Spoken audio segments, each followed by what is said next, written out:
নমস্কাৰ এই মুহূৰ্তত আহি পৰিছে ৰাজ্যখনৰ বাবে খন্দিয়াৰ কেইবাটাও গুৰুত্বপূৰ্ণ খবৰ অসমৰ লগতে ভাৰতৰ বিভিন্ন প্ৰান্তৰ পৰা খন্দিয়াৰ বহুকেইটা খবৰ একেলগে যুগুতোৱা হৈছে আজিৰ খন্দিয়াৰ প্ৰথমটো গুৰুত্বপূৰ্ণ খবৰ হৈছে দেশবাসীৰ কাৰণে এটা গুৰুত্বপূৰ্ণ খবৰ আপুনি কোভিশিল্ড ভ্যাকচিন লৈছিল নেকি কৰোনাৰ সময়ত আপুনি কোভিশিল্ড ভ্যাকচিন যদি লৈছে তেন্তে এই খবৰটো আপোনাৰ বাবে অত্যন্ত গুৰুত্বপূৰ্ণ কোভিশিল্ড ভ্যাকচিন লোৱাসকলৰ বাবে আছে এটা ডাঙৰ খবৰ ভ্যাকচিন প্ৰস্তুতকাৰী কোম্পানী এক্সট্ৰাজেনেকাই দিছে এই ভয়ংকৰ খবৰটো কোভিশিল্ড ভ্যাকচিন লোৱাসকলৰ দেহত হ'ব পাৰে পাৰ্শ্বক্ৰিয়া আদালতত এই কথা স্বীকাৰ কৰিছে এক্সট্ৰাজেনেকাই ইংলেণ্ডৰ আদালতত ভ্যাকচিনৰ পাৰ্শ্বক্ৰিয়া সন্দৰ্ভত চলি আছে গোচৰ কোভিশিল্ড ভ্যাকচিন লোৱাসকল আক্ৰান্ত হ'ব পাৰে প্ৰেছাৰ ষ্ট্ৰোক লগতে হৃদৰোগত ইংলেণ্ডৰ দৰে ভাৰততো গোচৰ ৰুজু হোৱাৰ সম্ভাৱনা অধিক কোভিশিল্ড ভ্যাকচিন লোৱাসকলৰ দেহত সৃষ্টি হ'ব পাৰে ট্ৰিটিএছৰ থ্ৰম্বোসাইটোপেনিয়া ডিনট্ৰুমৰ ফলত লোকসকলৰ দেহত তেজে গোট মাৰে যাৰ ফলত হৃদৰোগত আক্ৰান্ত হ'ব পাৰে লগতে প্ৰেছাৰ ষ্ট্ৰোকত ভুগিব পাৰে আপুনি এই খবৰৰ পাছতে বিশ্বজুৰি এতিয়া জনতাই হাহাকাৰ পৰিৱেশৰ সূচনা হৈছে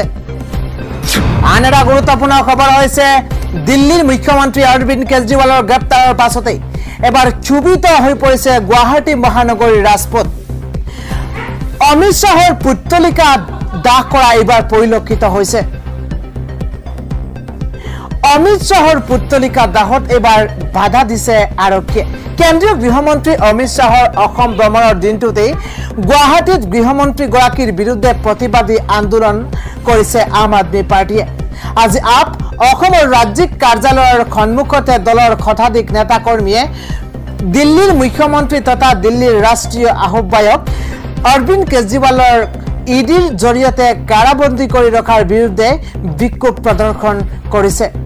আপৰ স্বেচ্ছাসেৱকসকলে গৃহমন্ত্ৰী অমিত শ্বাহৰ পুত্তলিকা দাহ কৰাৰ চেষ্টা কৰে যদিও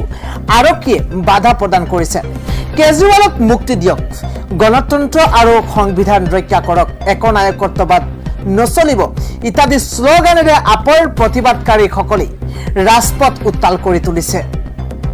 গৃহমন্ত্ৰী অমিত শ্বাহৰ বিৰুদ্ধে বিভিন্ন শ্লোগান দিছে আপ কৰ্মীসকলে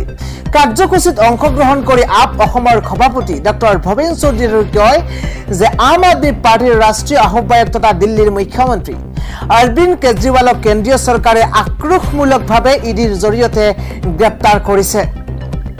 কোনো ধৰণৰ তথ্য প্ৰমাণ অবিহনে ভুৱা গোচৰত প্ৰায় এমাহ ধৰি মুখ্যমন্ত্ৰী অৰবিন্দ কেজৰিৱালক কাৰাবন্দী কৰি ৰাখিছে সেইবাবে আজি গৃহমন্ত্ৰী অমিত শ্বাহৰ অসম ভ্ৰমণৰ দিনটোতে আমি চৰকাৰৰ একনায়কত্ববাদী নীতিৰ বিৰুদ্ধে প্ৰতিবাদী কাৰ্যসূচী সাব্যস্ত কৰিছো আন এক খবৰ আজি কেন্দ্ৰীয় গৃহমন্ত্ৰী অমিত শ্বাহে সংবাদমেল সম্বোধন কৰি 11টাকৈ ডাঙৰ ঘোষণা কৰিছে এই মুহূৰ্তত জনাই আছো এটা গুৰুত্বপূৰ্ণ খবৰ এক নম্বৰ ঘোষণা কৰিছে 2014 আৰু 2019 জনতাই আমাক মৰম আৰু বিশ্বাস দিছে এইবাৰো তাৰ ব্যতিক্ৰম নহয় 400 পাৰ কৰিবই এয়া আমাৰ বিশ্বাস দ্বিতীয়তে অমিত শ্বাহৰ তৰফৰ পৰা কোৱা হৈছে বিজেপি শাসনলৈ আহিলে সংবিধান সুৰক্ষিত থাকিব ধৰ্মৰ ওপৰত ভিত্তি কৰি সংৰক্ষিত পদ্ধতিত বিজেপিকে বিশ্বাস নকৰে বিজেপি এছচি এছটি ওবিচিৰ সমৰ্থক বিজেপি শাসনলৈ আহিলে সংৰক্ষণ ব্যৱস্থা বিলুপ্ত কৰিব বুলি অপপ্ৰচাৰ কৰিছে কংগ্ৰেছে তৃতীয়তে ঘোষণা কৰিছে কেন্দ্ৰীয় মন্ত্ৰীগৰাকীয়ে কংগ্ৰেছে ৰাইজৰ মাজত বিভ্ৰান্তিৰ সৃষ্টি কৰিছে বিজেপিয়ে 400 পাৰ নকৰিলে বুলি কংগ্ৰেছে কৰা প্ৰচাৰক অপপ্ৰচাৰ আখ্যা দিছে কেন্দ্ৰীয় গৃহমন্ত্ৰী গৰাকীয়ে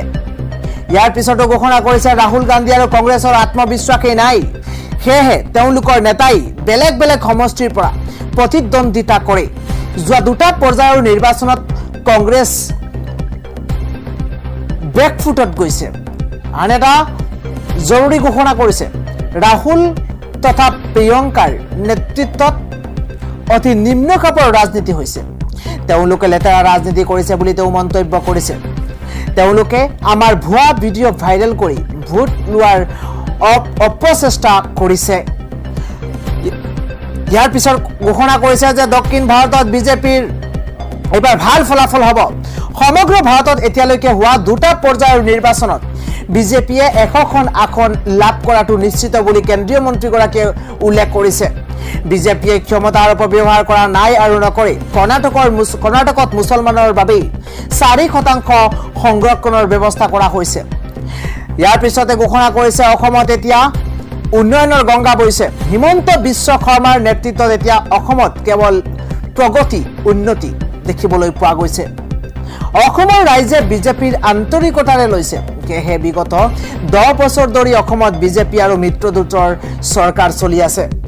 10 নম্বৰত ঘোষণা কৰিছে যে কেৰালা কৰ্ণাটক তেলেংগানাত লোকসভা নিৰ্বাচনৰ ফলাফল আগতকৈ বহুত ভাল হ'ব সংখ্যালঘুক লৈ কংগ্ৰেছে সদায় ৰাজনীতি কৰে কংগ্ৰেছৰ সভাপতিৰ পদটো সংখ্যালঘুক দিব পাৰিব নেকি বুলি প্ৰশ্ন কৰিছে এইবাৰ কেন্দ্ৰীয় গৃহমন্ত্ৰী অমিত শাহে আন এক খবৰ হৈছে এবাৰ বতৰে ৰাজ্যত লৈছে কালৰূপ ৰাজ্যৰ ভিন্ন প্ৰান্তত 5টা দিনলৈ সতৰ্কবাণী জাৰি কৰিছে আঞ্চলিক বতৰ বিজ্ঞান কেন্দ্ৰই 50 কিলোমিটাৰ গতিবেগেৰে প্ৰচণ্ড ধুমুহা অহাৰ সম্ভাৱনা ব্যক্ত কৰিছে আঞ্চলিক বতৰ বিজ্ঞান কেন্দ্ৰই ৰাজ্যৰ ভিন্ন প্ৰান্তত আৰম্ভ হৈছে নেৰানেপেৰা বৰষুণ উৎকট গৰমৰ মাজতে ৰাজ্যৰ ভিন্ন প্ৰান্তত প্ৰচণ্ড ধুমুহা বৰষুণ এতিয়া কাল ৰূপ ধাৰণ কৰিছে এদৰে আজিৰ দিনটোত খৰুপতাৰত প্ৰচণ্ড ধুমুহা বৰষুণ দেখিবলৈ পোৱা গৈছে যাৰ ফলত উভালি পৰিছে প্ৰকাণ্ড গছ বৃহৎ শিল পৰি ফুটিছে ঘৰৰ টিনপাত পৰ্যন্ত ইফালে বিদ্যুৎ যোগান সম্পূৰ্ণৰূপে ব্যাহত হৈ পৰি এতিয়া জনতাৰ মাজত হাহাকাৰ পৰিৱেশৰ সূচনা হৈছে 2 মে পৰ্যন্ত বতৰ বিজ্ঞান কেন্দ্ৰই জাৰি কৰিছে ইয়েলো এলাৰ্ট এফালে উৎকট গৰমে দহিছে ৰাজ্যবাসী আৰু আনফালে বতৰ বিজ্ঞান কেন্দ্ৰই আগজাননী প্ৰদান কৰা পৰিলক্ষিত হৈছে আৰু এটা গুৰুত্বপূৰ্ণ খবৰ হৈছে কাইলৈ শ্ৰমিক দিৱসৰ দিনটোতে বহিৰাগত অনলাইন কেব বৰ্জন কাৰ্যসূচী ল'ব চালক ঐক্য মঞ্চই কাইলৈ 1 মেৰ পৰা গুৱাহাটীত নাপাব আপুনি উবেৰ শ্ৰমিক দিৱসৰ দিনটোতে বহিৰাগত অনলাইন কেব বৰ্জন কাৰ্যসূচী ল'ব এইবাৰ চালক ঐক্য মঞ্চই পৰৱৰ্তী খবৰ অমিত শাহে ঘোষণা কৰিছে যে সমগ্ৰ দেশতে বলবৎ হ'ব ইউচিচি সমগ্ৰ দেশতে এইবাৰ ইউচিচি বলবৎ কৰা হ'ব সকলো ধৰ্মৰ বাবে একেই হ'ব দেশৰ আইন ইউচিচি আহিলে নিষিদ্ধ হ'ব মুছলিম পাৰ্চনেল ল বোৰ্ড মুছলমানৰ সংৰক্ষণ নাইকিয়া কৰিব এইবাৰ বিজেপিয়ে বন্ধ হ'ব তালাক লগতে বহু বিবাহ হালাল নিৰ্বাচনৰ পাছতে ইউচিচি কাৰ্যকৰী কৰাৰ পৰিকল্পনা কৰিছে গৃহমন্ত্ৰী অমিত শাহে গুৱাহাটীত এখন সংবাদমেল সম্বোধন কৰি এইবাৰ গৃহমন্ত্ৰী অমিত শাহে এইদৰে ডাঙৰ মন্তব্য কৰা পৰিলক্ষিত হৈছে